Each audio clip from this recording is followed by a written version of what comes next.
మనం ఎటువంటి సహాయం కోరకుండా మనల్ని అంటి పెట్టుకుని మన అవసరాలు తెలుసుకుని మనకి వేగంగా ఎవరు పనులు చేసేసి సహాయం చేసేస్తున్నారు అనుకోండి, వాళ్ళు చాలా మంచి వాళ్ళు అని మాత్రం ఎప్పుడు ఏమారవాకండి. వాళ్ళు చాలా స్మార్ట్. వాళ్ళు మన నుంచి ఏదో ఆశించి మన దగ్గరికి వచ్చి మనకు సహాయం చేస్తున్నారు. నాకు తెలిసినంత వరకు వాళ్ళు మన దగ్గరికి వచ్చి సహాయం చేస్తున్నారంటే ఒక 3 కారణాలు ఉండొచ్చండి.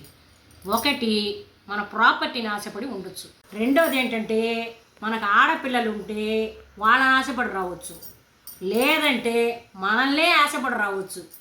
ఇక మూడవది ఏమిటంటే, వాళ్ళకి మన దగ్గర ఒక ముఖ్యమైన పని ఏదైనా అవుతుంది అని అనుకుంటే వాళ్ళు మన దగ్గరికి రావచ్చు. నా జీవితంలో జరిగిన ఒక విషయాన్ని మీకు ఉదాహరణగా చెప్పాలనుకుంటున్నానండి.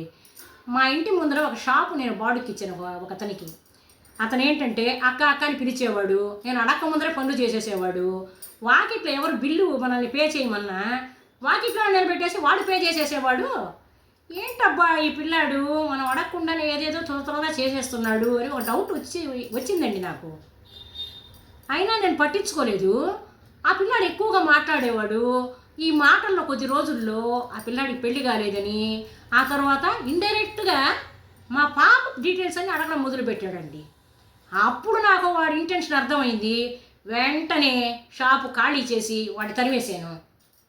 అందుకే ఎవరైనా గిఫ్టులు ఇచ్చినా, మీ ప్రమేయం లేకుండా మీకు సహాయాలు చేసినా మీరు వెంటనే ఆలోచించి తెలివిగా వాళ్ళని వీలైనంత వరకు త్వరగా బయటకు నెట్టేయడానికి చూడండి.